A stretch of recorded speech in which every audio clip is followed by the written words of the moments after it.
La tension était si dense qu'on aurait pu la toucher. Olga la sentait monter à chaque battement de son cœur, lui serrant la poitrine. L'étude du notaire était étouffante, imprégnée d'une odeur de vieux papier et de moisis, comme si seules les ombres du passé y subsistaient.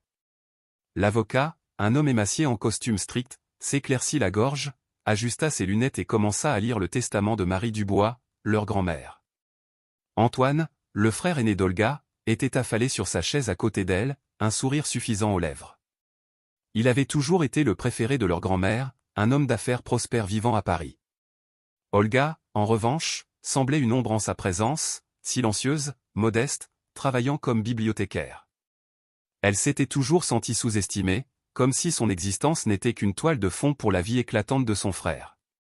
L'appartement situé à l'adresse suivante est légué à mon petit-fils, Antoine Leclerc. La voix de l'avocat était monocorde, comme s'il lisait un verdict. Antoine leva un sourcil triomphalement, jetant un regard furtif, presque méprisant, à Olga. Elle s'efforça de rester calme, bien qu'elle bouillonnait intérieurement. Elle savait que sa grand-mère aimait Antoine, mais elle espérait toujours un semblant d'équité. Et la maison située dans le village de Fleury, ainsi que toutes ses dépendances et ses terres, est léguée à ma petite-fille, Olga Leclerc. Olga sentit le sang quitter son visage. Fleury, une vieille maison délabrée dont elle se souvenait à peine, n'y ayant été qu'enfant. Ce devait être une erreur, un malentendu. Que devait-elle faire d'une maison qui tombait en ruine? Antoine éclata de rire. Eh bien, Olga, au moins tu as eu quelque chose. Tu n'aurais pas dû t'attendre à quoi que ce soit de valable de la part de grand-mère. Qu'est-ce que tu vas faire de cette camelote? Couper du bois de chauffage. Olga resta silencieuse, incapable de trouver ses mots. Le ressentiment l'étranglait comme un serpent. Elle se sentait humiliée et insultée. Pourquoi sa grand-mère avait-elle fait ça? Pensait-elle vraiment qu'Olga était si insignifiante qu'elle ne méritait qu'une vieille maison dans un village reculé? Après la lecture du testament, tout se déroula rapidement. Antoine, satisfait de lui-même, s'empressa de partir, lançant par-dessus son épaule « N'oublie pas de vendre cette épave, ou les impôts te dévoreront ». L'avocat tendit à Olga les documents et les clés de la maison. Elle quitta le bureau hébétée. Dehors, son mari, Igor, l'attendait. Il avait l'air sombre et irrité. « Alors, qu'est-ce qui s'est passé » demanda-t-il, ne prenant même pas la peine de la saluer. Olga lui raconta le testament. Igor écouta, son froncement de sourcils s'accentuant. Quand elle eut fini, il explosa « Une maison à la campagne ? Tu es sérieuse, Olga ? Peux-tu faire quelque chose d'utile pour une fois ? Tu causes toujours des problèmes. Un appartement à Paris, c'est une vraie opportunité, et toi, tu as eu des ordures.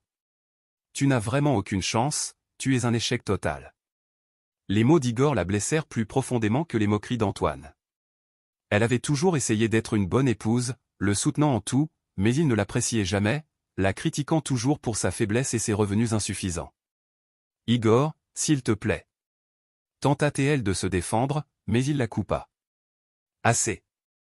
Je suis fatigué de toi et de ton inutilité. Fais tes valises et va-t'en. J'en ai assez de te porter à bout de bras. » Olga sentit son monde s'effondrer.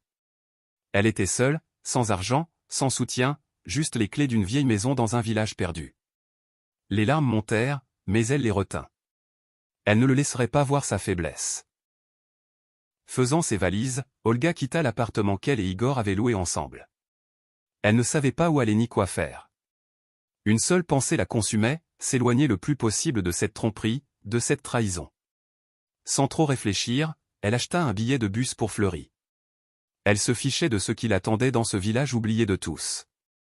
Elle avait juste besoin de s'échapper, de se cacher, de recommencer. Le voyage fut long et épuisant. Le bus cahotait sur les nids de poules, des paysages gris défilaient à l'extérieur. Olga regardait par la fenêtre, essayant de se distraire des pensées sombres. Elle se souvenait de sa grand-mère, de ses yeux doux, de sa voix chaleureuse. Peut-être y avait-il quelque chose dans cette vieille maison qui l'aiderait à se comprendre, à trouver son chemin dans la vie. Quand le bus arriva à Fleury, le crépuscule tombait. Le village l'accueillit avec silence et désolation. Les maisons étaient tordues, leurs peintures écaillées. Le temps semblait s'être arrêté ici. Olga descendit du bus et regarda autour d'elle. Au loin, elle aperçut la vieille demeure, entourée d'un jardin envahi par la végétation. Elle avait l'air sombre et inhospitalière, comme une vieille femme abandonnée de tous. Traînant sa valise, Olga se dirigea l'âme en peine vers la maison. Son cœur battait anxieusement. Elle se sentait incertaine et seule. Qu'est-ce qui l'attendait dans cette vieille maison? Pourrait-elle y trouver un sens à sa vie? Elle fit lentement le tour de la maison. De l'extérieur, elle ressemblait à un triste fantôme du passé, négligé et oublié. Peintures écaillées, volets affaissés, cours envahis, tout criait la décrépitude. Elle s'attendait à ce que l'intérieur soit tout aussi lugubre. Mais à sa grande surprise, la maison était propre et rangée, comme si quelqu'un l'avait entretenue malgré son abandon apparent. Il n'y avait aucun sentiment de négligence, mais plutôt l'impression que la maison attendait simplement son moment. La pièce sentait la poussière et le vieux bois, mais pas l'humidité. Les meubles, cependant, étaient robustes et bien entretenus. Des photographies jaunies pendaient au mur, encadrant les visages de personnes qu'Olga n'avait jamais vues. Elle sentit l'histoire de cette famille, sa famille, la regarder des profondeurs du temps. Alors qu'elle explorait les pièces, Olga remarqua un petit cagibi dans le coin le plus éloigné de la maison. La porte était bien fermée, se fondant presque parfaitement avec le mur. Elle tenta de l'ouvrir, mais elle ne bougea pas. Il lui fallut un effort pour faire bouger le verrou rouillé. Le grincement des vieilles charnières résonna dans la maison, faisant sursauter Olga. Derrière la porte, il n'y avait pas qu'un cagibi, c'était une pièce remplie de livres. Des étagères s'étiraient du sol au plafond, remplies de volumes de toutes tailles et couleurs.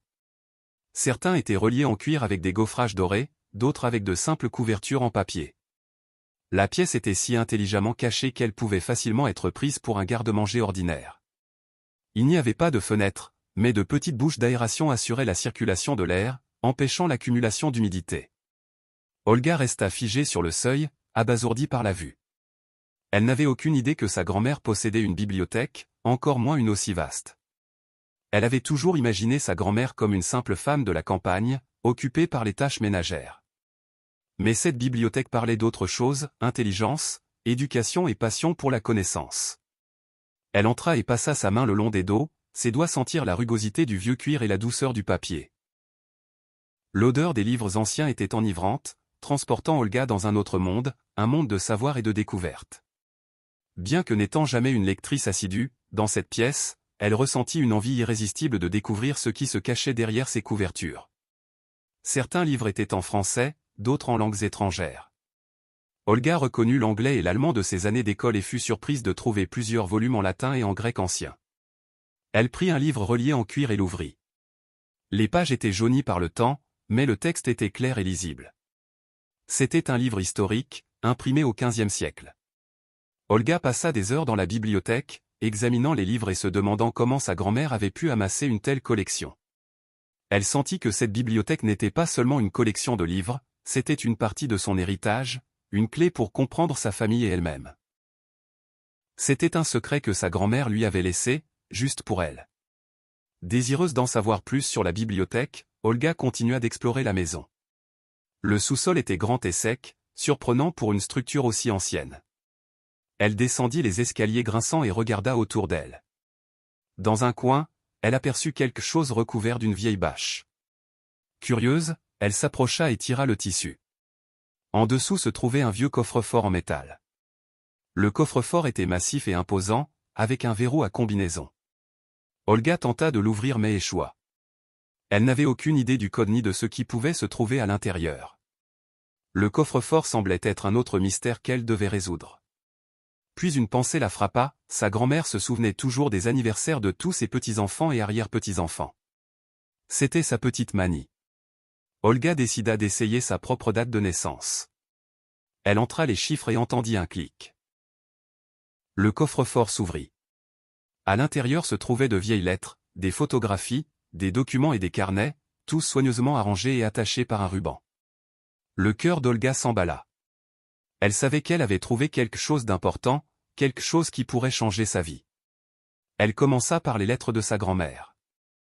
À travers les mots de sa grand-mère, Olga apprit son véritable rôle dans la famille, celui d'héritière spirituelle.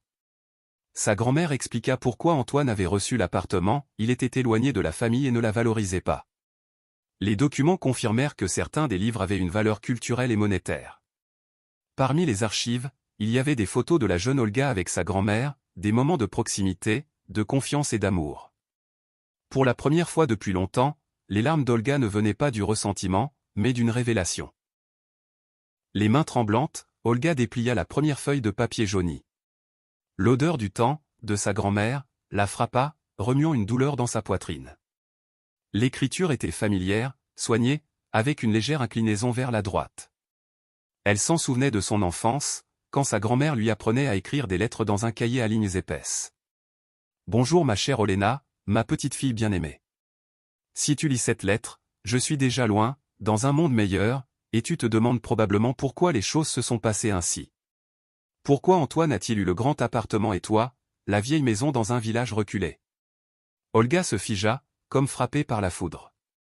Sa grand-mère semblait lire ses pensées, connaissant sa douleur et sa déception. Les larmes montèrent, mais elle les retint, absorbant avidement chaque mot. « Crois-moi, la décision n'a pas été facile. J'ai longuement réfléchi à la façon d'être juste, de vous assurer un avenir à tous les deux. Mais avec le temps, j'ai réalisé que l'équité est relative et que le véritable héritage n'est pas l'argent ou la propriété, c'est la mémoire, l'histoire et un lien avec vos racines. » Sa grand-mère écrivit qu'Antoine avait toujours été détaché des valeurs familiales. Il ne se souciait que de la richesse matérielle, de sa carrière et de son succès dans la grande ville. L'appartement à Paris, croyait Marie Dubois, lui donnerait le départ dont il avait besoin pour atteindre ses objectifs. Elle avait prévu qu'il le vendrait probablement, mais c'était son choix, son chemin. Mais toi, Olena, continua sa grand-mère, tu es différente. Tu as toujours été plus proche de la terre, de la nature, de l'histoire. Tu as ressenti un lien avec le passé, avec nos ancêtres. Te souviens-tu comment nous lisions de vieux livres ensemble, comment je te racontais des histoires sur notre famille, sur ceux qui vivaient ici avant nous? J'ai vu en toi cette étincelle, cet amour pour ce qui est nôtre, capable de préserver et d'enrichir notre héritage. Olga ravala la boule dans sa gorge. Elle se souvenait de ces soirées où sa grand-mère, assise dans un fauteuil à bascule près de la cheminée, lui lisait des contes de fées et des histoires tirées de livres anciens. Elle se rappelait l'odeur du vieux papier, le doux bruissement des pages, la chaleur des mains de sa grand-mère. Dans ces moments, elle se sentait en sécurité. Sa grand-mère continua, expliquant que la maison de Fleury n'était pas seulement un vieux bâtiment à rénover. C'était un symbole de leur famille, de leur histoire, de leurs racines. Ses ancêtres avaient vécu entre ces murs, y étaient nés et morts, y avaient aimé et souffert. La maison conservait leur mémoire, leur esprit, leur énergie. La bibliothèque que tu as trouvée est ma fierté et ma douleur, écrivit Marie Dubois. J'ai collectionné ces livres toute ma vie, les préservant soigneusement, rêvant qu'ils finiraient avec quelqu'un qui pourrait apprécier leur véritable valeur. Je sais que tu peux le faire, Olinka. Tu sentiras leur âme, tu comprendras leur sens. Dans la lettre suivante, sa grand-mère détaillait où trouver les documents prouvant la valeur des livres, de vieux catalogues, des expertises, des lettres de bibliophiles et d'historiens renommés. Elle la mettait également en garde contre les difficultés potentielles d'évaluation et de vente des livres, conseillant à Olga de demander l'aide de professionnels. Olga se tourna vers les documents. Parmi les pages jaunies, elle trouva d'anciennes factures de vente, des actes et des testaments. L'un d'eux mentionnait que certains livres avaient appartenu à une éminente famille noble qui possédait ces terres avant la Révolution française. Un autre document révélait que plusieurs livres avaient été offerts à la bibliothèque par l'empereur Napoléon III lui-même. Progressivement, Olga saisit l'ampleur de son héritage. Ce n'était pas seulement une collection de vieux livres, c'était un véritable trésor d'une immense valeur culturelle et historique. Et c'était désormais le sien. Mais les photographies la touchèrent le plus profondément. Dans un vieil album, elle trouva d'innombrables images d'elle enfant avec sa grand-mère, Marie Dubois. Là, elle marchait dans la forêt, cueillant des champignons et des bailles. Là, elles étaient assises au bord de la rivière, pêchant. Là, elles préparaient des tartes dans la cuisine, riant et discutant. Sur une photo, Olga se vit, âgée d'environ 5 ans, assise sur les genoux de sa grand-mère, écoutant attentivement un conte de fées. Son visage exprimait l'émerveillement et l'étonnement, ses yeux remplis d'un amour et d'une confiance infinie, tandis que le visage de sa grand-mère rayonnait de tendresse et de bienveillance. À ce moment-là, Olga craqua. Elle ne put plus retenir ses larmes. Elles coulèrent sur ses joues, chaudes et abondantes, lavant le ressentiment, la déception et l'insécurité de son âme. Ce n'étaient pas des larmes de désespoir, mais de révélation.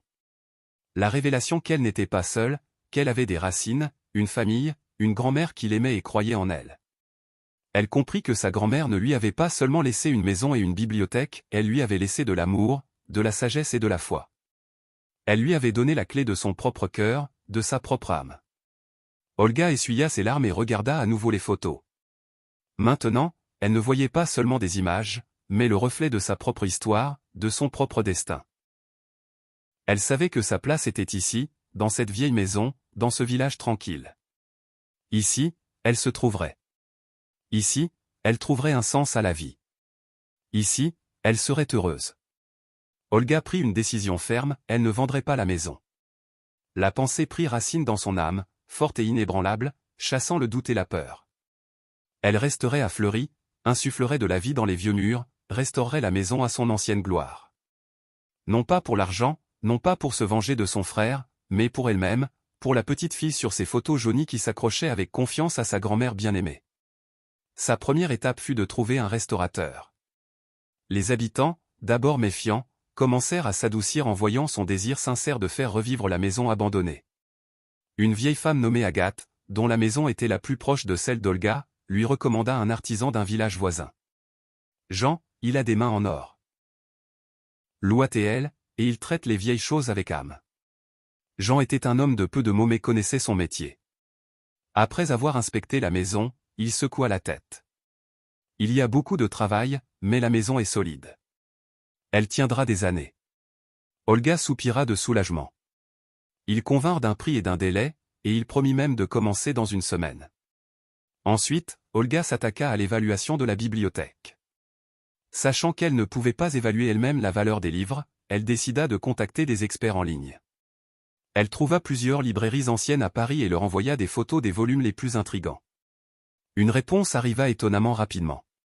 Une boutique exprima son intérêt et proposa d'envoyer un expert pour évaluer la collection en personne. L'expert arriva 2 jours plus tard, un jeune homme à lunettes qui se présenta comme Clément. Il examina attentivement la bibliothèque, feuilletant les livres et prenant des notes dans un carnet. Olga l'observait, le cœur battant. Enfin, Clément leva les yeux et sourit. « Vous avez un véritable trésor ici, dit-il. Certains de ces livres sont uniques. » Olga réprima à peine un souffle. « Par exemple, celui-ci, dit Clément, désignant un vieux livre relié en cuir avec un blason. Dans cet état, il est extrêmement rare. Combien cela pourrait-il valoir ? » Olga osa demander. Clément marqua une pause. « C'est difficile à dire exactement, mais j'estime pas moins qu'un appartement de 3 chambres à Paris, répondit-il en la regardant dans les yeux. Le cœur d'Olga s'emballa. Un seul livre, combien d'autres y avait-il dans la bibliothèque ? La prise de conscience de la valeur de son héritage la remplit d'émerveillement et d'excitation.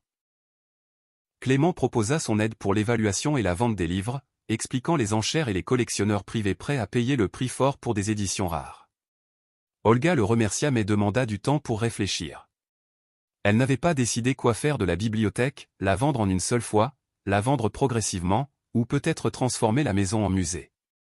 Le même jour, Olga décida de contacter l'oncle Pierre, le fils de l'ami de sa grand-mère mentionné dans l'une des lettres. Elle trouva son numéro dans un vieil annuaire du coffre-fort. L'oncle Pierre fut ravi d'avoir de ses nouvelles. Il se souvenait d'Olga enfant et se rappelait sa grand-mère, Marie Dubois. « J'ai toujours su qu'il y avait quelque chose de spécial dans cette maison, dit-il. Votre grand-mère était une femme sage. Elle disait toujours, la plus grande richesse n'est pas l'argent, c'est la mémoire. » Olga raconta à l'oncle Pierre l'histoire de la bibliothèque, des lettres et de ses projets de restaurer la maison. Il écouta attentivement et lui offrit son aide. « Je vis peut-être loin, mais je suis toujours prêt à donner des conseils, dit-il. J'ai des contacts, je peux vous présenter les bonnes personnes, vous aider à naviguer dans les formalités administratives. » Olga fut reconnaissante du soutien de l'oncle Pierre. Elle sentit qu'elle n'était pas seule dans cette aventure, qu'elle avait un allié qui partageait son amour pour l'histoire familiale. Ce soir-là, son téléphone sonna. C'était Antoine. « Salut Olga, entendit-elle sa voix. Comment ça se passe là-bas, dans ton trou perdu ? » Tout va bien, Antoine, répondit calmement Olga. Et ton appartement ? Ça va, dit Antoine évasif. Écoute, je pensais, peut-être qu'on s'est fâché pour l'héritage pour rien. Et si on échangeait? Tu me donnes la maison et je te donne l'appartement. Olga ricana. Tu sais, Antoine, j'ai beaucoup réfléchi aussi, dit-elle. Et j'ai décidé que je suis heureuse avec ce que j'ai. Mais il n'y a rien là-bas, protesta Antoine. Ce n'est qu'une épave. Elle a quelque chose de bien plus précieux que n'importe quel appartement, répondit Olga. La mémoire, l'histoire. Et je ne les changerai pour rien au monde. Le silence s'installa sur la ligne. Antoine n'avait clairement pas prévu cette réponse. Eh bien, débrouille-toi, marmonna-t-il finalement. Ne viens pas pleurer plus tard quand je t'aurai prévenu. Je ne le ferai pas, dit fermement Olga, et elle raccrocha. Elle regarda par la fenêtre. La nuit était tombée. La maison était calme et douillette. Des bûches crépitaient dans la cheminée, projetant des ombres fantaisistes sur les murs. Olga sentit une sensation nouvelle et inconnue, une liberté intérieure, une confiance, une fierté d'elle-même et de sa famille. Elle ne se sentait plus démunie, malheureuse ou abandonnée. Elle était la maîtresse de son destin, de sa maison, de son héritage. Et elle savait qu'elle pouvait gérer tout ce qui l'attendait. Pour la première fois depuis longtemps, Olga sourit sincèrement, du fond du cœur. Elle se leva, alla à la fenêtre et regarda le ciel étoilé. Il lui sembla que parmi les étoiles, elle pouvait voir le sourire de sa grand-mère, Marie Dubois, et ce sourire lui donnait la force d'avancer. Olga retourna près de la cheminée, prit un livre ancien et l'ouvrit à la première page. Elle commença à lire. À chaque ligne, elle s'enfonçait plus profondément dans le monde du passé, le monde de sa famille, un monde qu'elle commençait seulement à comprendre et à chérir. Elle sentit une curiosité grandissante pour l'histoire, la littérature et l'art. Elle réalisa que sa grand-mère ne lui avait pas seulement laissé une maison et une bibliothèque, elle lui avait laissé une clé de découverte de soi, pour se trouver. Et Olga était prête à utiliser cette clé. Olga resterait à Fleury, restaurerait la maison, étudierait la bibliothèque, apprendrait tout sur sa famille. Et elle serait heureuse. C'était son choix, et elle était certaine que c'était le bon, parce qu'il était fait avec son cœur. Olga ferma le livre, éteignit la lumière et alla se coucher. Elle s'endormit rapidement et profondément. Dans ses rêves, sa grand-mère souriait et disait « J'ai toujours cru en toi, Olena. Tu peux tout faire. » Et Olga le croyait. Elle pouvait vraiment tout faire, car maintenant, elle avait un but. Et ce but était plus important que tout au monde. Le lendemain matin, Olga se réveilla légère et joyeuse. Elle sortit et inspira l'air frais du village. Le soleil brillait, les oiseaux chantaient joyeusement. Le monde autour d'elle se sentait renouvelé et beau. Olga sourit. Elle était heureuse, et ce n'était que le début.